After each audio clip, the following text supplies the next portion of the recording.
Me encantan los libros y leer, seguro que a ti te gustan también. Abre un libro, ponte a leer, pronto empezarás a entender cuántas historias por descubrir, para ti o para compartir. Me encantan los libros y leer, seguro que a ti te gustan también.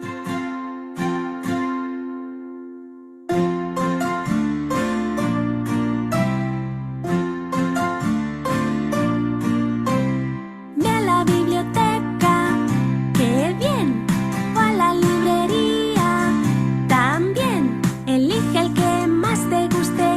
Ahora sí, ¿cuántos libros hay para ti? Me encantan los libros y leer, seguro que a ti te gustan también.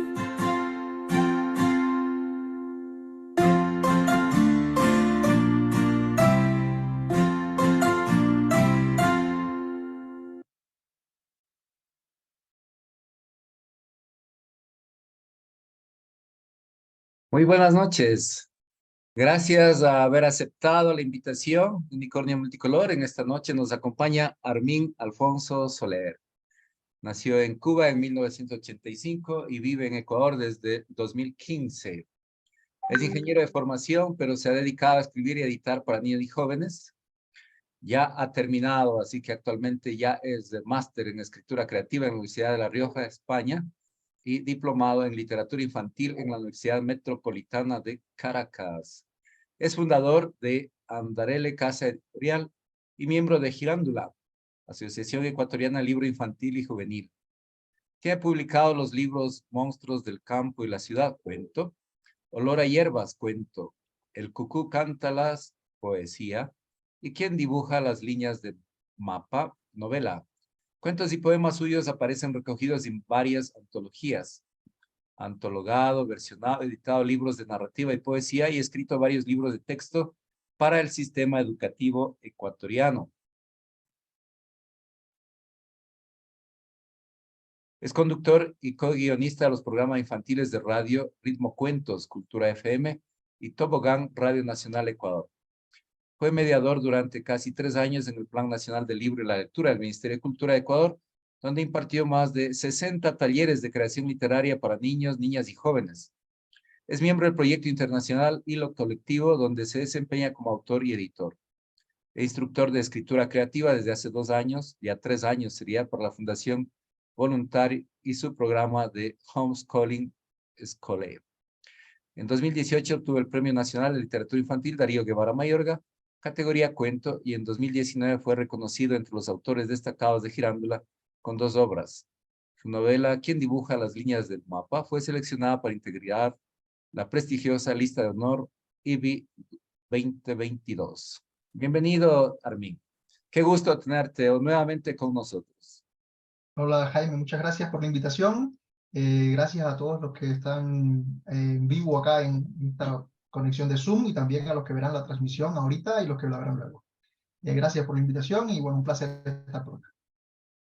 Con Armin nos encontramos en la Maratón del Cuento, allí en el Ichimbía. Ahí pues tuvo la gentileza allí de compartirnos los microcuentos. Una mariposa en la habitación. Gracias, Armin. Eso fue, de hecho, la última publicación, ¿no? La más reciente que se salió en el Maratón del Cuento, que es una convocatoria, esos minilibros, una convocatoria que hace Girándula entre los autores que escriben literatura infantil, que escribimos para niños y jóvenes. Y entonces, bueno, este año fue seleccionado ese, entre otros 9, se publicaron 10 minilibros. Bueno, fue un gusto, ¿no? Para los más pequeñitos. Si ve, Jaime seguro lo habrá leído y les podrá decir, ¿no? Que es para los más pequeños de la casa. Muy bien, gracias, gracias. Así que esa fue la ocasión para retomar en medio de la multitud. Se acordaba, dice, también lo entrevistamos allí, de Unicornio. Sí, qué bien. Entonces, bien, ya ha transcurrido un año de aquella vez que dialogamos, así que empecemos por allí, por la maratón del cuento, que esta ocasión pues ya presencial, los preparativos, la participación. Cuéntanos un poquito de esas emociones vividas en la Maratón del Cuento.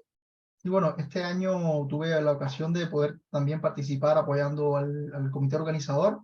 Bueno, los socios de Girándula, los que nos afiliamos, que no solo son los autores, también pertenecen a esta asociación del libro infantil y juvenil, escritores, ilustradores, bibliotecarios, promotores de lectura, bueno, varios actores relacionados con el mundo del libro, específicamente para la infancia, ¿no?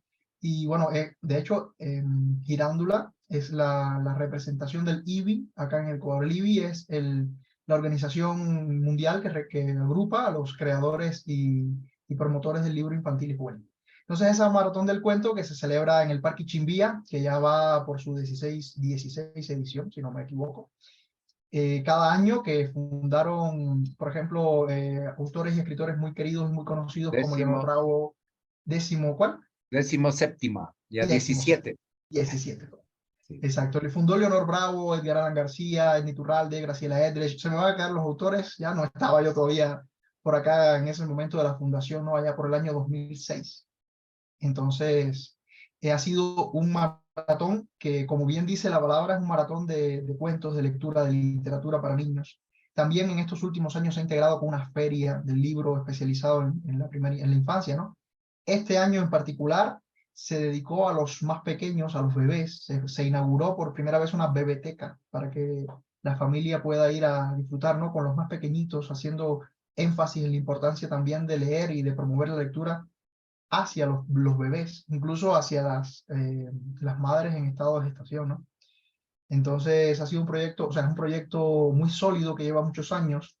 Durante estos últimos años ha sido una feria del libro, además muy exitosa. Las familias, los niños, las niñas van a leer, a escuchar cuentos. Los padres se ponen a leer también en el micrófono abierto que se hace. Se comparten también actividades más profesionales, por ejemplo, se hacen talleres, se hacen mesas de discusión, de debate, se hacen foros, una serie de actividades para todo el público. Ya se ha previsto como un evento familiar. Incluso este año, 2023, coincidió que el domingo, Día de las Madres, estábamos en el Maratón del Cuento y hubo una asistencia ese día que superó nuestras expectativas, precisamente, ¿no?, por ser un espacio familiar, pero también por ser un día que la familia suele reunirse en casa, ¿no? Pues no, pues hubo una aceptación y una acogida bastante buena. Entonces, bueno, este año tuve esa ocasión, ¿no? Leonor Bravo, que es la presidenta de Girándula actual, pues bueno, he estado trabajando con el equipo de la directiva de Girándula y puedo dar fe desde adentro, ahora sí, ¿no?, de lo maratónico también que es organizarlo. No solamente lo que ve el público, sino el esfuerzo grande que se hace los autores, las autoras, los ilustradores, todo el ecosistema del libro infantil. Entonces, bueno, invitarlas, los que estén por acá por Quito, se hace casi siempre en el mes de mayo, Palacio de Cristal, y una de las intenciones que tiene la organización es tratar de llevarlo siempre que se pueda a otras ciudades, ¿no? O sea, ha habido algunas experiencias hermosas en Ibarra, en Cuenca, en algunas ciudades, no todas las que se quisieran, pero poco a poco se va logrando. Sobre todo, bueno, porque es un proyecto que se financia por autogestión, básicamente, ¿no? Y a veces apoya algún ente del gobierno, a veces apoya la empresa privada, siempre apoyan los socios de la organización, ¿no? Entonces, bueno, es una actividad para toda la familia y pensada también para promover el hábito de leer desde los más pequeñitos. Bien. Entonces ahí un me gusta, un me encanta. Bien. Unicornio Multicolor pues está en esta línea también, ¿no?, de promover la lectura. Bueno, ojalá más adelante promover la escritura. Estamos ahí, Luis, que escribe, y que es escritor.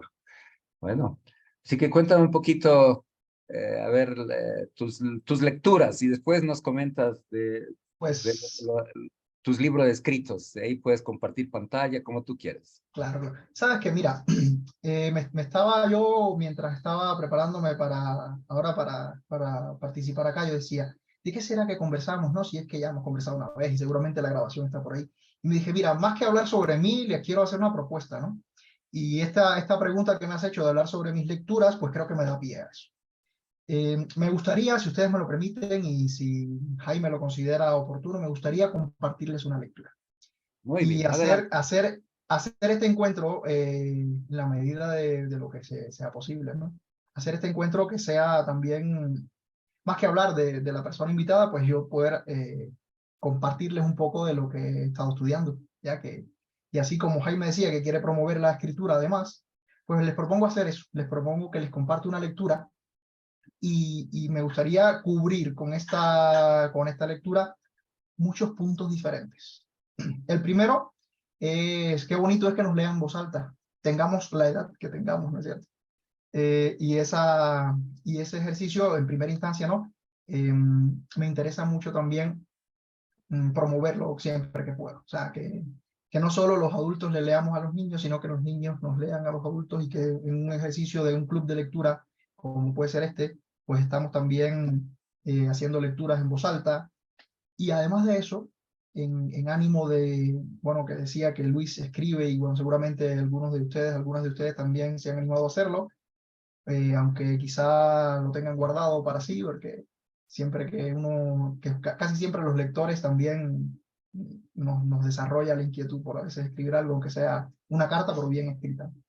Y entonces, bueno, les quería compartir este texto y me gustaría comentarles por qué me parece además una historia muy bien escrita.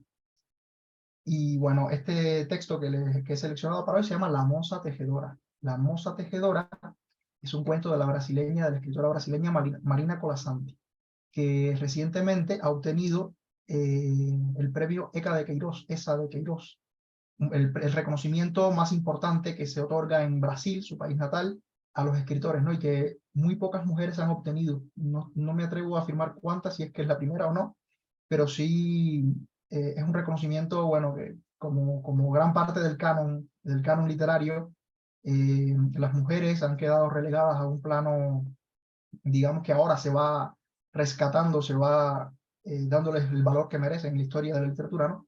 Entonces esta autora recientemente ha obtenido este premio en su país natal y además es una escritora que escribe también para niños y niñas, ¿no? Entonces vean la doble, el doble reivindicación que ha tenido en la literatura nacional de Brasil, un país gigantesco, un país enorme y con muchos lectores y con mucha población también.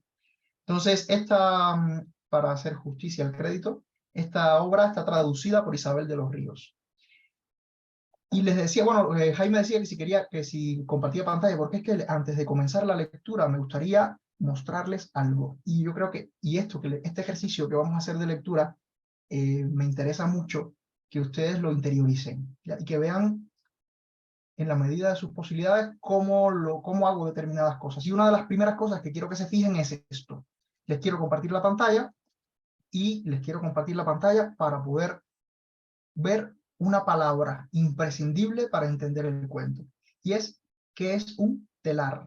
La palabra telar seguramente no es familiar, pero es imprescindible saber cómo funciona. Si me permiten, les voy a compartir pantalla ahora sí. Y acá tenemos una imagen, que si ven la busqué en Google, no es nada del otro mundo, ¿ya? Puse telar en Google y entonces escogí esta que vemos acá. Un telar artesanal, o sea, un telar tradicional. Pero si se dan cuenta, ven cómo hay unos hilos verticales, en todos los que vemos acá, unos hilos verticales, y esta señora pasa con una herramienta, con un utensilio de su oficio, va pasando un hilo, en este caso es blanco, hebra, unas sí, unas no, ven, y con esa herramienta que se llama lanzadera, con esa lanzadera, pues ella va formando un patrón. ¿Ve? Aquí vemos otra señora que está sentada con un telar y una lanzadera. Y si ven que después que pasa el hilo, pues con una parte del telar que se llama dientes, pues aprieta el tejido para que quede compacto, ¿no? Entonces, importante entender cómo funciona el telar para entender cómo funciona el cuento. Entonces, eso forma parte, por decir así, de la prelectura, ¿no? Un ejercicio de prelectura que estamos haciendo. Antes de leer, pues vamos a ver estas claves que se necesitan para que nuestro lector, nuestro público en este caso, nuestro público que nos está escuchando, comprenda muy bien, ¿no? Aquí vemos un telar, está vertical, ¿no? Entonces acá vemos los hilos y cómo la lanzadera debe ir pasando y con los dientes se hace fuerza. Aquí vemos otra joven, ¿no? Ok, muy bien. Entonces les dejo de compartir pantalla y a ver cómo sería. si están viendo todavía en pantalla, sí, uso compartido de pantalla. Ok.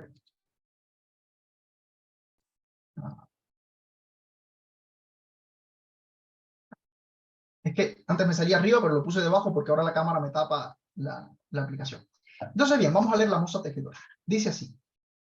Despertaba aún en lo oscuro, como si oyese al sol llegando detrás de las orillas de la noche. Y luego se sentaba en el telar. Hebra clara para comenzar el día. Delicado trazo de luz que iba pasando entre los hilos extendidos, mientras allá afuera la claridad de la mañana dibujaba el horizonte. Después, lanas vivas, calientes lanas se iban tejiendo hora tras hora en un largo tapiz que nunca terminaba. Si era fuerte por demás el sol y en el jardín colgaban los pétalos, la joven colocaba en la lanzadera gruesos hilos cenicientos del algodón más felpudo. En breve, en la penumbra traída por las nubes, escogía un hilo de plata que en puntos largos rebordaba sobre el tejido. Leve, la lluvia acudía a saludarla en la ventana. Pero si durante muchos días el viento y el frío peleaban con las hojas y espantaban a los pájaros, le bastaba a la joven tejer con sus bellos hilos dorados para que el sol volviese a calmar la naturaleza.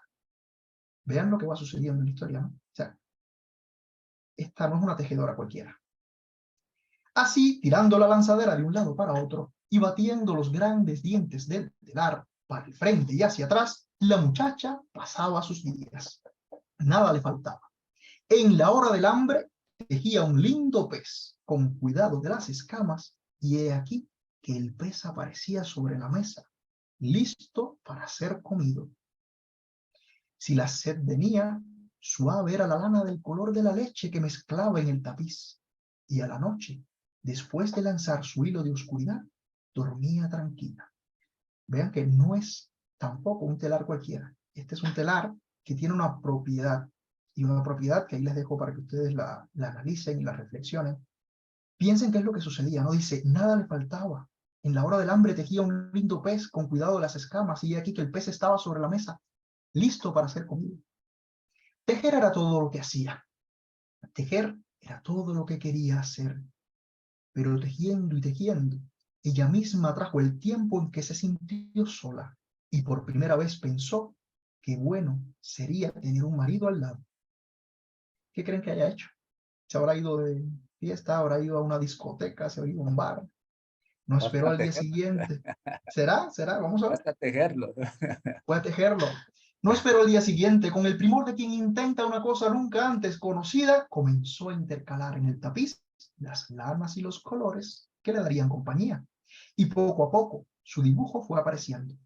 Sombrero emplumado, rostro barbudo, frente erguida, zapato pulido. Estaba justamente colocando el último hilo cuando tocaron a la puerta. Ni siquiera necesitó abrir. El hombre puso la mano en la cerradura, se quitó el sombrero de plumas y fue entrando en su vida. Aquella noche, recostada sobre el hombro de él, la joven pensó en los lindos hijos que tejería para aumentar todavía más su felicidad. Y feliz fue por algún tiempo. Pero si el hombre había pensado en hijos, luego los olvidó. Descubierto el poder del telar, nada más pensó a no ser en las cosas todas que él podía dar. Una casa mejor es necesaria, le dijo a la mujer, y parecía justo ahora que eran dos. Exigió que escogiese las lanas de color ladrillo y los verdes para los batientes y prisa para que la casa aconteciese pronto. Pero lista la casa ya no le pareció suficiente. ¿Por qué tener casa si podemos tener palacio?, preguntó. Sin siquiera esperar respuesta, inmediatamente ordenó que fuese la piedra con remates de plata. Días y días, semanas y meses, la muchacha trabajó tejiendo techos y puertas y patios y escaleras y salas y pozos. La nieve caía afuera y ella no tenía tiempo de llamar al sol. La noche llegaba y ella no tenía tiempo para rematar el día. Tejía y entristecía. Mientras, sin parar, batían los dientes acompañando el ritmo de la lanzadera. Al final, el palacio quedó concluido, Y entre tantos lugares, el marido escogió para ella y su telar el cuarto más alto de la más lejana torre.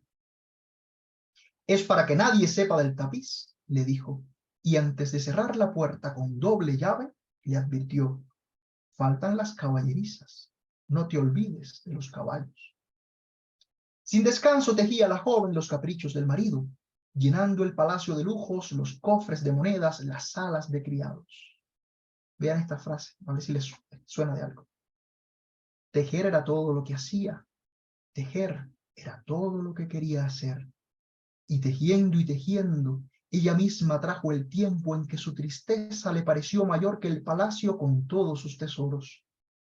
Y por primera vez pensó qué bueno sería estar sola de nuevo. Solo esperó anochecer. ¿Qué creen que haya hecho? Se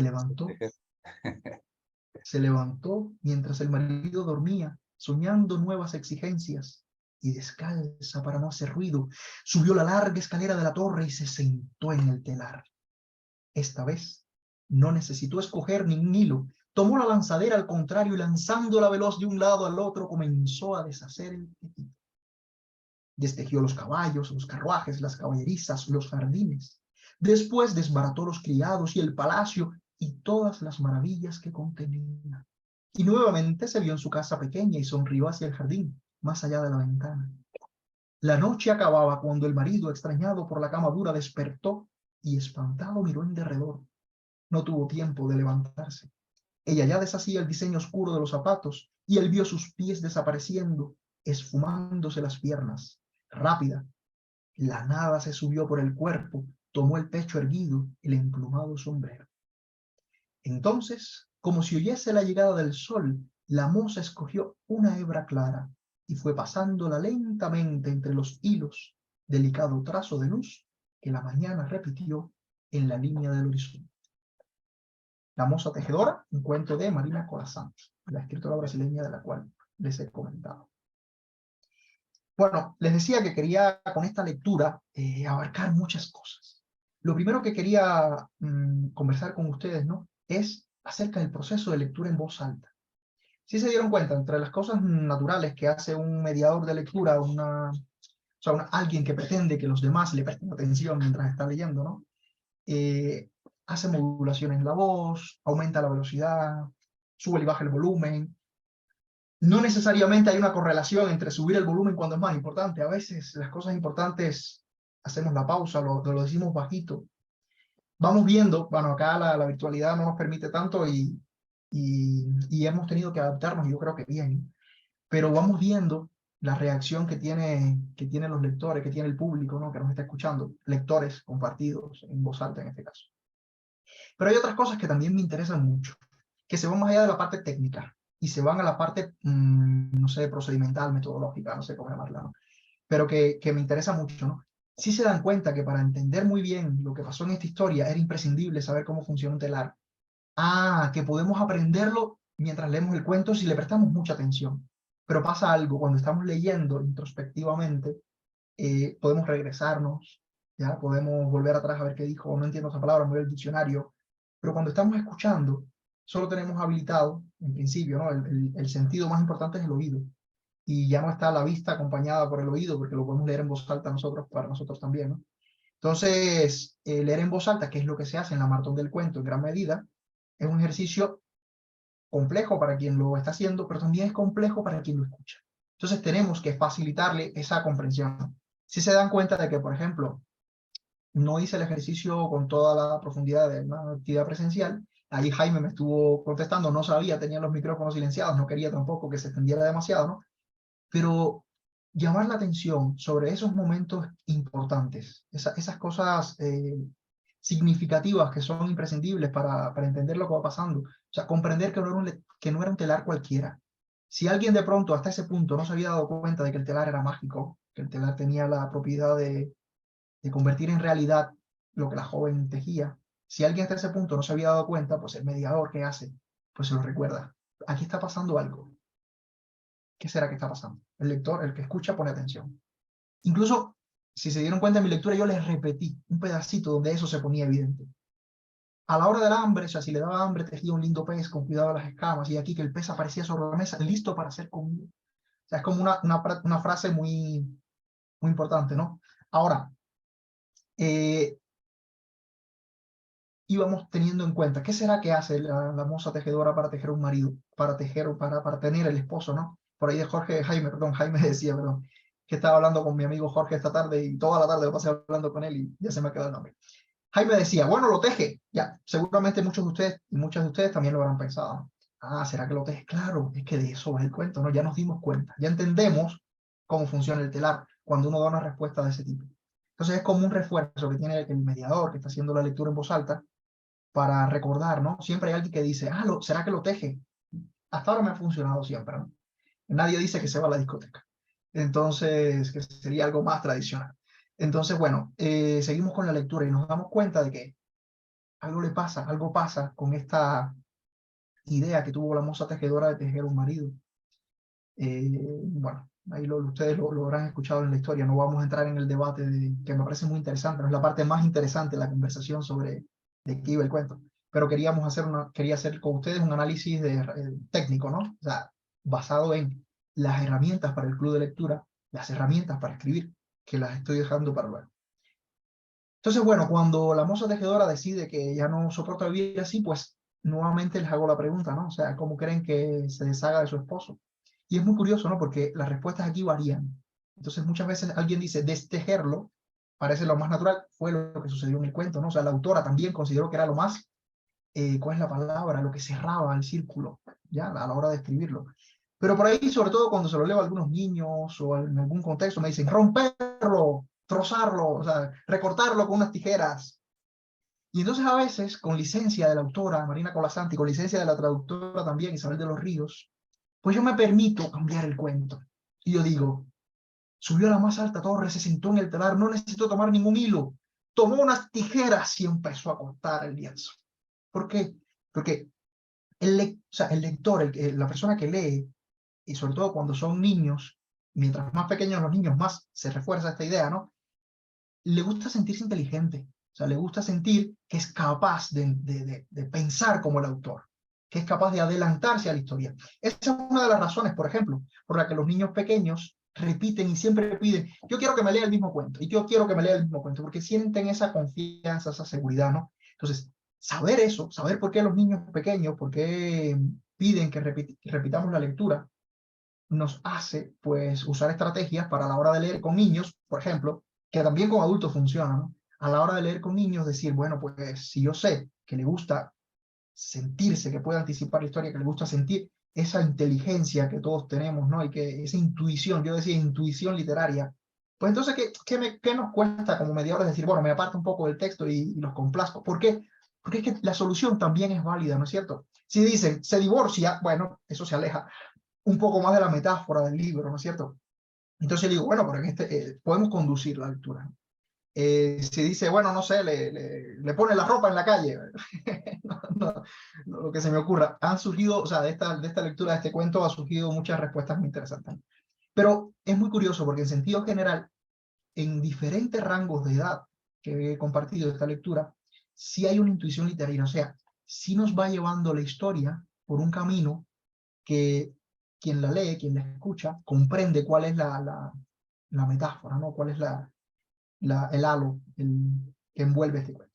Entonces, bueno, ahora, desde el punto de vista estructural, que es algo muy interesante, o sea, de la misma forma en la que nosotros podemos ver en el cuento que ya el lector es capaz de prever lo que puede suceder, quizá no, o sea, preverlo desde el punto de vista de la estructura, porque es simétrico, es un cuento simétrico, si se dan cuenta, termina como empezó, o sea, ya termina sola. Ah, pero no es un círculo. Y eso es algo que a mí me interesa mucho, ¿no? La estructura circular en la narrativa, que es una historia que empieza y termina en el mismo lugar, nunca es el mismo lugar. Yo digo que es más como una espiral. O sea, si usted la mira así de frente, es un círculo. Pero si la mira de lado, debe estar así. O sea, empezó aquí y terminó en otro lugar. Si ven, ¿no? O sea, como tomen esos anillos que vienen en las llaves y ábranlo. O sea, eso sería un poco el cuento circular. Cuando es un buen cuento, ¿qué quiere decir? Que hubo un progreso. O sea, no quedó todo exactamente igual que como estaba. Algo pasó en el camino. y ese algo pasó. En el caso de la musa tejedora fue llevarse una desilusión, ¿no? Una desilusión, incluso una mala experiencia de vida en este caso. Entonces, bueno, no quería compartir en este momento, podemos hacerlo si Jaime lo propicia, lo permite, si estamos en tiempo, podemos hacer un debate sobre la historia, ¿no? Sobre lo que cuenta la historia. Pero les quería Podemos llamar la atención. hacerlo, podemos Muy hacerlo, bien, adelante. Sí, perfecto. sí, comentamos. Ahí está Oscar, Luis, Margot. Entonces vayan pensando, ¿no? En lo que quieren comentar. Entonces yo les voy a llamar la atención sobre algunos puntos técnicos para que vean por qué este cuento me gusta tanto, que Jaime me decía, perdón. Coméntanos una lectura que te agrade, que te guste, que hayas estado leyendo. Y entonces esta la he estado leyendo mucho. La he estado leyendo mucho, no solo para mí, como pueden notarlo, ¿no? Ya la conozco, la domino, la leo con fluidez. Sé dónde están los puntos más críticos. Ahora bien, este cuento que tiene una estructura circular, o sea, termina de una manera similar a cómo comienza, una estructura en espiral, ¿no es cierto? También tiene una simetría muy interesante. Todo cuento, o sea, por definición del género, Edgar Allan Poe fue uno de los teóricos que estudió cómo eran los cuentos. Fíjense, y esto es muy interesante. O sea, no es que se inventó el cuento, no, lo que hizo Edgar Allan Poe y otros muchos teóricos fue analizar los cuentos que se vienen contando desde la antigüedad, desde la época, desde la tradición oral, ¿ya? Todos cumplían ciertas reglas, que son las reglas que se definen para el cuento contemporáneo, para el cuento actual, clásico, cuento clásico, porque hay varias estructuras, ¿no? Pero casi todas siguen la misma estructura que la estudiamos en la escuela. Tienen un inicio, un nudo y un desenlace. A mí esas palabras me gusta precisarlas un poquito más. Principio, desarrollo y fin, inicio, desarrollo y bueno, como ustedes quieran llamarlo, ¿no? Pero hay tres palabras que a mí me parecen que son importantes, que a mí me gusta siempre que comento la estructura del cuento, referirme a ellas. Una es planteamiento.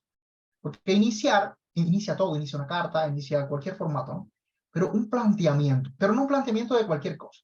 Se plantean unas condiciones iniciales. O sea, en este relato, no trabajo con el grupo habitualmente, Jaime, entonces no sé cuán participativos puedan ser, no sé si prenden sus micrófonos, sus cámaras, ¿no? Pero Sí.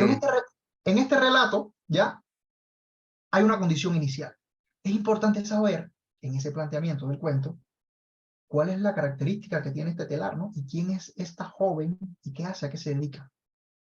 Pero siempre, en todo cuento, pasa algo que provoca que se desarrolle una historia. Porque si no pasa ese algo, pues el cuento no existe. Entonces, ¿qué pasa en este cuento? Al principio del cuento, ¿qué pasa? En la vida de este personaje, o sea, en su planteamiento, en su inicio. ¿Qué pasa en la vida cotidiana de este personaje que desarrolla esta historia, que provoca que esta historia suceda? A ver, ¿qué me quieren comentar? Ahí les doy micrófono para que comenten.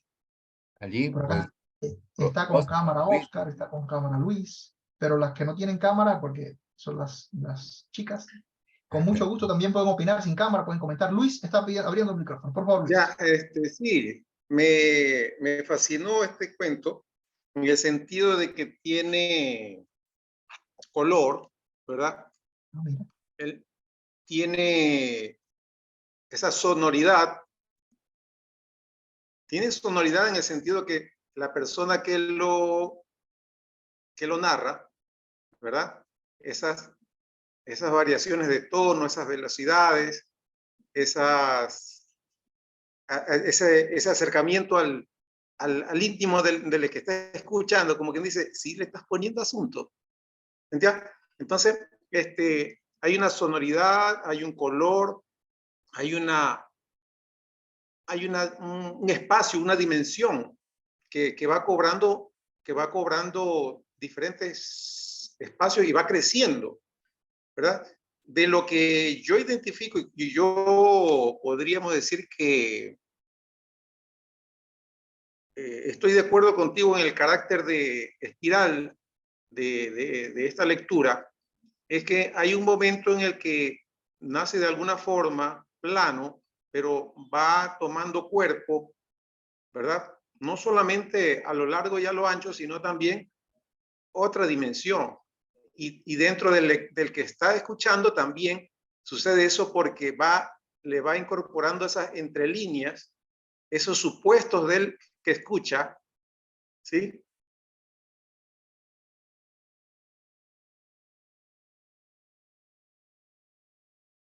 Que está escuchando hacia adelante muchas veces también a lo que va y va generando esa expectativa, ¿sí?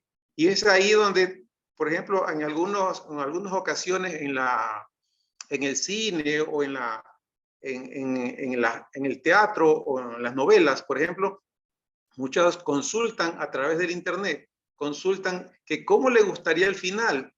Y muchas veces para el país X tiene un final, para otro país tiene otro final, porque es lo que más le agradaba a ese público, por ejemplo.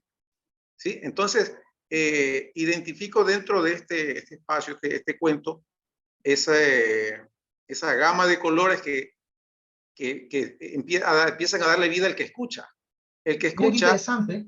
le empieza a dar esa gama de colores a ese espacio, a esa casa, ¿sí? Le pone la ventanita a la izquierda, a la derecha, qué sé yo, ¿verdad? La mesita será alta, será pequeña, la señora será chiquita, será... ¿Cómo se, o sea, todo eso está en la mente, en la imaginación del que está escuchando, ¿sí? Entonces eso hace que tome esa otra dimensión ya no lineal, sino que tome esa forma de espiral. En esos entre líneas va creciendo todo eso, ¿no? Muy bien. Mira, una cosa súper interesante que dijo Luis, bueno, dijo muchas cosas interesantes, pero lo quiero llamar la atención sobre dos. La primera es que para escribir un buen cuento, no necesariamente tiene que tener un final sorpresivo, ¿ya? Ah, bueno, el lector mientras va leyendo se crea una expectativa. Yo creo que la potencia, la fuerza de este cuento no es la sorpresa del final, ¿no es cierto? O sea, ya podemos esperar lo que puede suceder. Llegará el momento en que se canse, algo pasará. Y ya cuando estamos muy cerquita del momento importante, que ahora vamos a ver cómo denominarlo, ¿no? Cuando estamos muy cerquita de ese momento, pues ya podemos preverlo.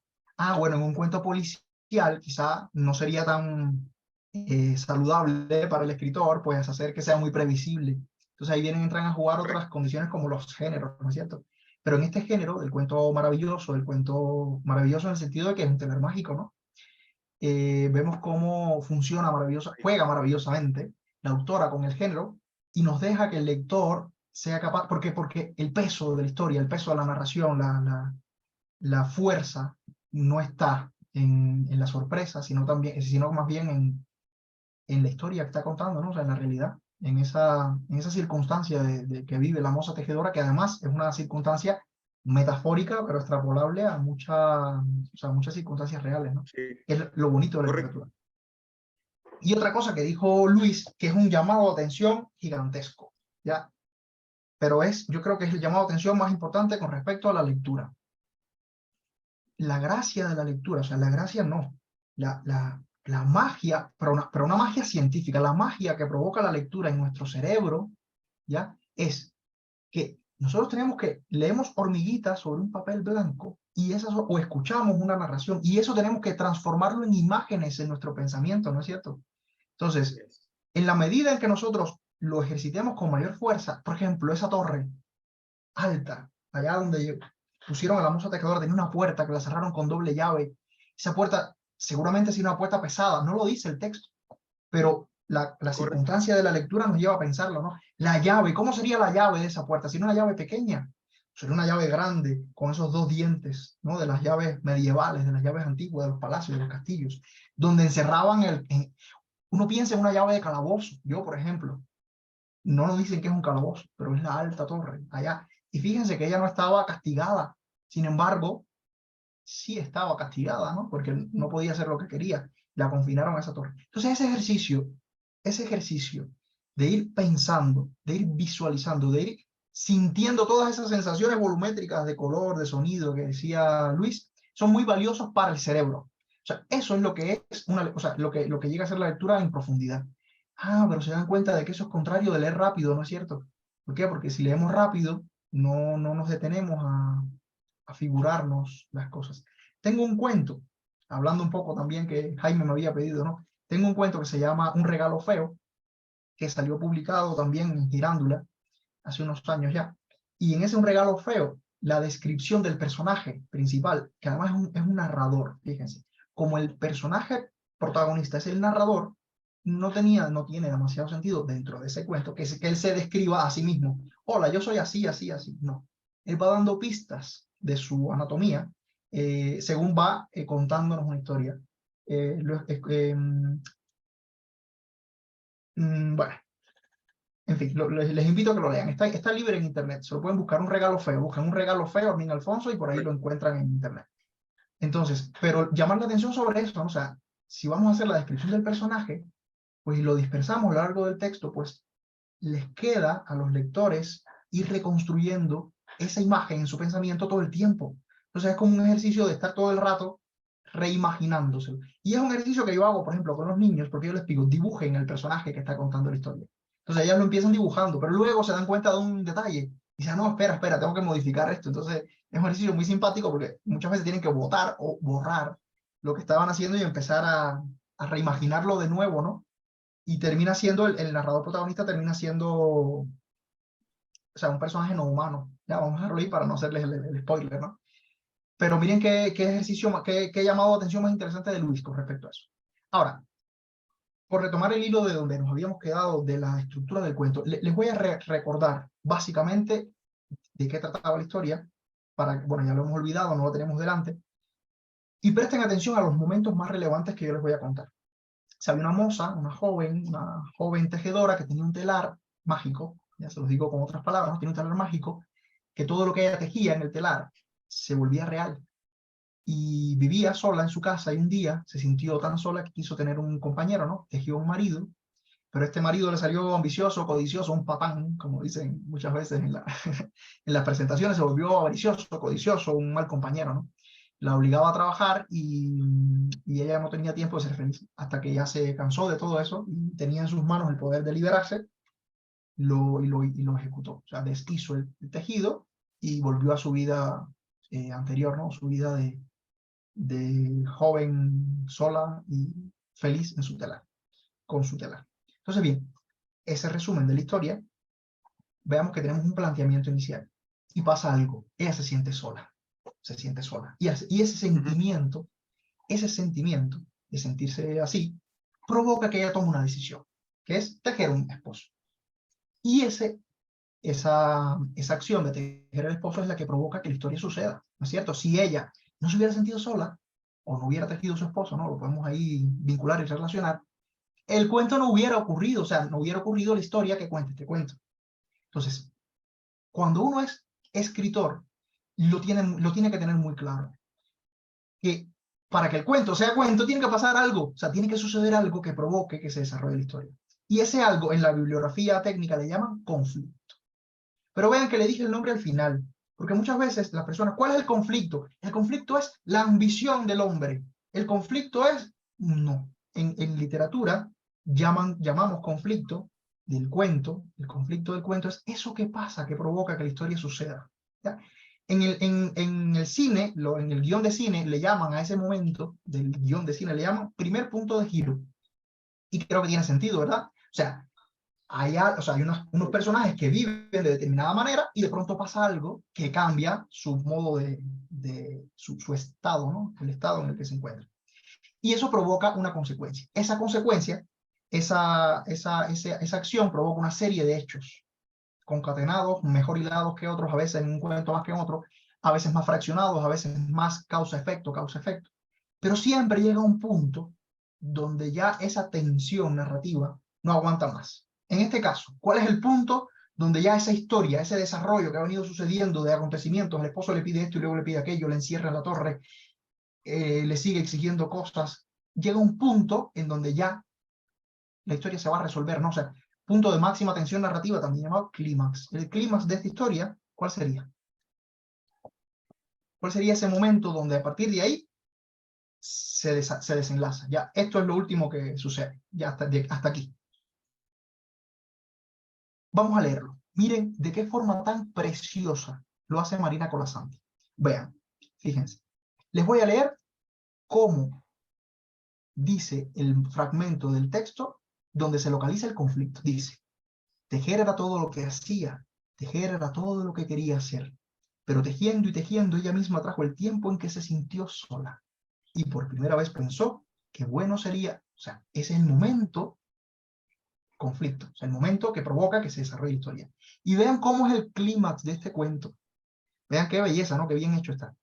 Dice, tejer era todo lo que hacía, tejer era todo lo que quería hacer. Y tejiendo ella misma trajo el tiempo en que su tristeza le pareció mayor que el palacio con todos sus tesoros. Y por primera vez pensó que bueno sería estar sola de nuevo.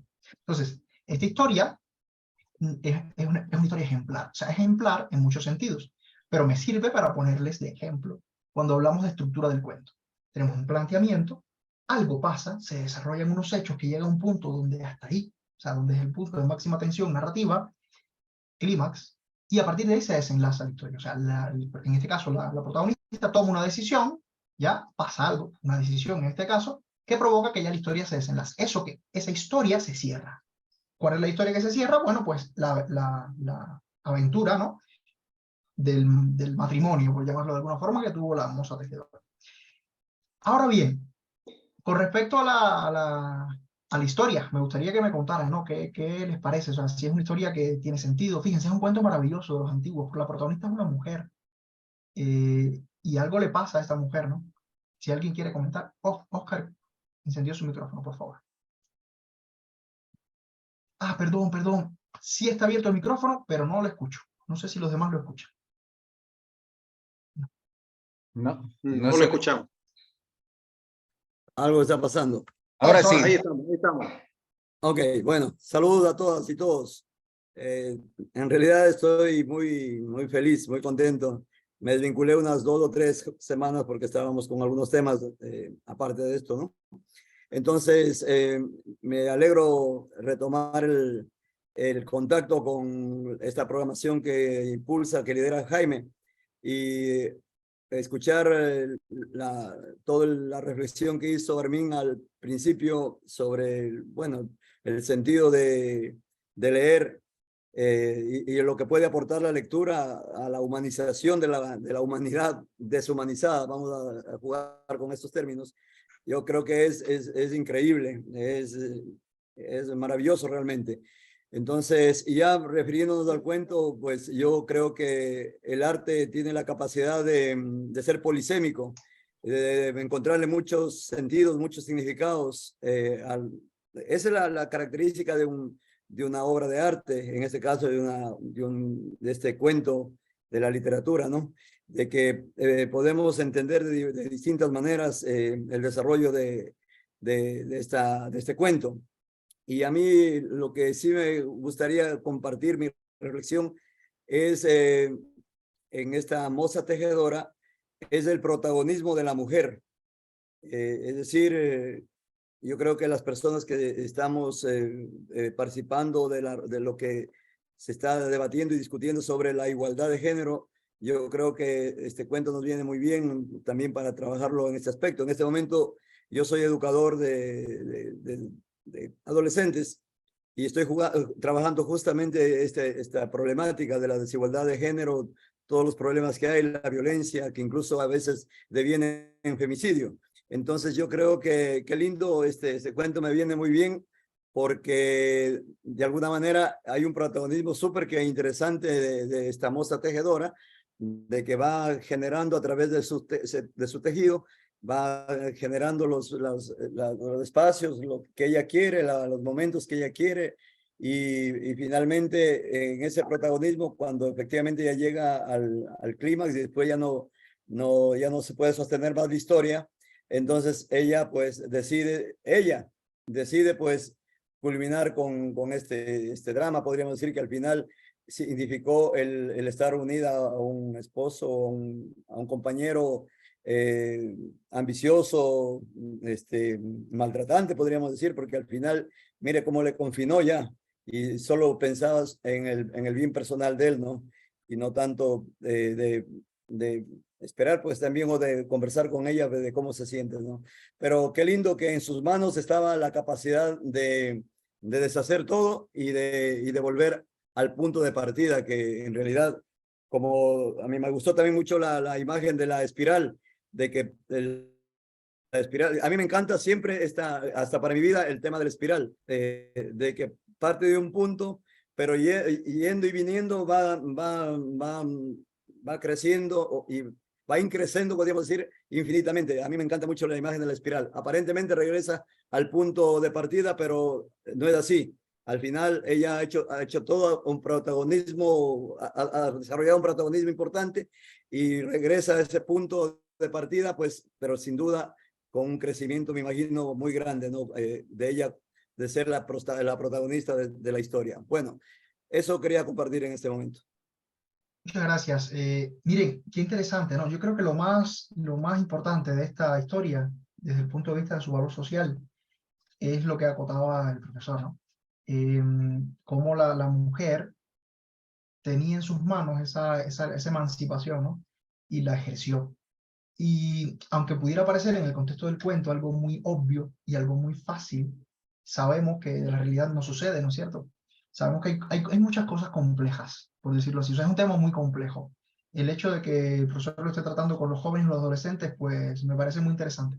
Y le digo que hay muchas cosas muy complejas porque ¿cómo decirles? El matrimonio, ya, la convivencia en pareja es un tema muy delicado, ¿no? Pero se han visto muchas cosas. El profesor decía que llegaba a femicidio, podía, aunque no llegue tan lejos, puede llegar a una especie de maltrato. Pero también el matrimonio es un compromiso, ¿no es cierto? O sea, es un compromiso donde ambas partes en la pareja deben dialogar, llevar un acuerdo, que no fue lo que sucedió acá, ¿no?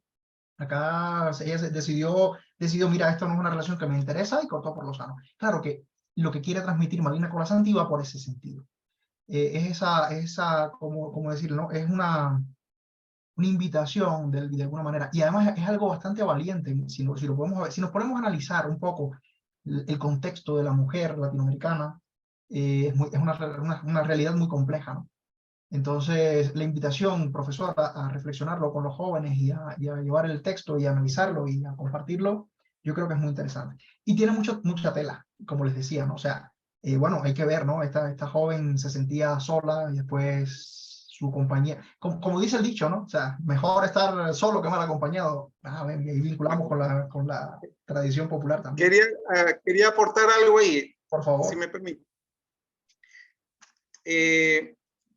Identifico en el proceso cuando tú expresas esos dos momentos, yo muy personalmente le llamo un giro crítico, perdón, creativo, el primer giro, un giro creativo en el sentido de que ella ya ha hecho algunas cositas, ya descubrió la magia, pero como que quiere algo más, y cuando se siente sola cree que se siente en capacidad de poder resolver ese problema de su soledad, creando un compañero, ¿verdad? Entonces ese es como el momento del giro creativo, que le llamo yo, ¿verdad? Pero el otro giro es un giro más dramático, a partir de una necesidad de salir de otra situación, pero ya con otros sentires de por medio, ¿no? De pronto una frustración, de pronto un malestar, de pronto un sentirse más triste, y ese giro dramático, como bien lo han expresado ustedes, lo genera ella misma. O sea, en algún momento ella es la que durante todo el proceso ha estado teniendo en sus manos esa capacidad pero permitió que otra persona interfiriera, ¿verdad? Ahora, yo estimo que este cuento puede ser tanto desarrollado con niños, con jóvenes, con adultos, con organizaciones incluso, porque tú muy bien lo planteas, es un cuento que como está bien estructurado, se lo puede llevar a varios aspectos, desde el punto de vista organizacional, desde el punto de vista del carácter o el temperamento de la persona, desde el punto de vista de la pareja, desde el punto de vista de la creatividad de un niño, de capacidad de soñar, de crear, desde el punto de vista qué sé yo, de pronto de unos arquitectos. Luis, te cuento una anécdota, verás. cuando trabajo este cuento con niños, bueno, el tema del matrimonio, el tema de la relación de pareja, quizás no es el tema que más aflora. ¿Cuál es el tema donde se pone mucha atención, ¿no? En los valores de estas personas. En principio, por ejemplo, en lo codicioso, en lo ambicioso que era el Señor. Entonces, es muy interesante cómo por ahí decía que se podía hacer una lectura polisistémica, lo decía Oscar, perdón, no sabría si es con acento donde le pongo la tilde. Y eso que decía ahora Luis también, ¿no? O sea, podemos llevarlo a diferentes contextos y en cada contexto va a salir una lectura diferente y podemos observar en esta historia, además de lo sensible que es la historia en sí, pues cada sector pues leerá, o sea, priorizará o enfocará su mirada, centrará su mirada en algo específico. Entonces sí, así es tal cual. Jaime, no sé cómo estamos de tiempo, pero Estamos dijo una cosa, ya ya, concluyendo. bueno, pues yo les voy a ofrecer algo, verán. Y cuando Luis decía que ese es un giro dramático, me acordé de otro cuento y dije, se los quiero leer, pero vamos a hacer algo, se los envío a través de Jaime para que él se los comparta, y es un cuento de la tradición popular, así que perfectamente lo podemos circular. Y entonces para que ustedes vean ese giro dramático del que habla Luis, que a veces el giro dramático se queda ahí mismo, o sea, no se da la vuelta a 180 grados y se regresa sobre sus pasos, ¿no? Se los comparto. Es un cuento popular que se llama Los sabios ciegos y el elefante. La escritora brasileña se llama Marina Colasanti. Marina Colasanti. Ok. Entonces se los Los hago sabios llegar ciegos, ¿perdón? los sabios ciegos Los sabios ciegos y el elefante. Un cuento y popular de el la elefante. India. Igual les invito a los que nos están El- escuchando, bueno, si no, se lo podemos compartir también en las redes, porque es un cuento popular, es libre de la, derechos. la pregunta del millón es si ojalá de aquí a 2 meses podemos retomar y volverlo a Bueno, trabajar. si me Si tú invitan de tienes aquí a la dos disponibilidad, sí, meses, sí, si me invitan desde de aquí a ya, 2 meses, pues vengo y les leo cuentos populares. Los cuentos populares son maravillosos. para octubre. Bueno, pues ya está. Genial, yo encantado. Chévere. Muy bien, entonces agradecemos, Armin, un abrazo fuerte y a todos los participantes y continuaremos con los encuentros de Unicornio Multicolor, Soñar para Crear. Eso, gracias, Armin, y por este cuento Gracias a ustedes. maravilloso. Y dentro de 2 meses, el otro cuento. Ahí eso, el compromiso ya está hecho. Y bueno, no me puedo ir de acá sin celebrar este espacio. O sea, celebro mucho que exista este espacio, que Jaime lo mantenga con constancia, que sabemos que eso requiere esfuerzo, trabajo, dedicación, pero es muy necesario, ¿no es cierto? Es necesario todo este trabajo que podemos hacer para motivar, para animar la lectura, la escritura también. Ojalá se animen y compartan, no sé, que compartan las historias que escriban, aunque sea se pongan de acuerdo con Jaime, les diga, bueno, esta transmisión no lo vamos a hacer, esto lo hacemos entre nosotros solamente. Pero bueno, ya yo es haciendo ruido, que me gusta hacer ruido, no más nada que eso. Muy bien, un abrazo Un grandote. abrazo, chao. Saludos a todos.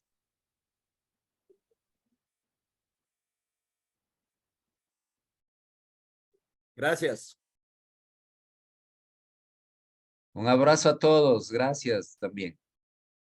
Muy interesante el cuento, la historia y que se puede aplicar a muchos aspectos.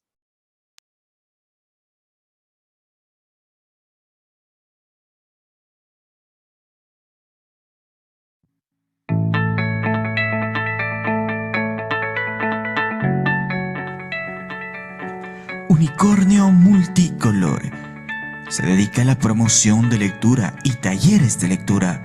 Promueve al lector a continuar enganchado con el mágico mundo que los libros nos ofrecen. Unicornio Multicolor. Animar a nuestros hijos a leer desde pequeñitos es muy importante para que cuando crezcan tengan interés por la lectura. No se trata de enseñarles a leer desde bebés, sino que descubran el fascinante mundo de los libros. Unicornio Multicolor. Para contactos, comunícate al 098-509-9085. Unicornio Multicolor, soñar para crear.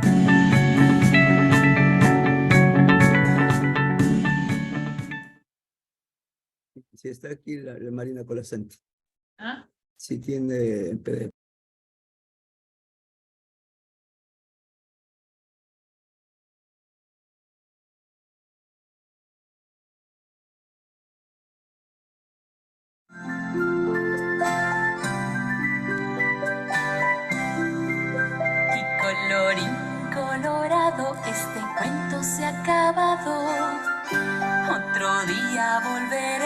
con historias para ti. Y colorín colorado, este cuento se ha acabado. Otro día volveremos con historias para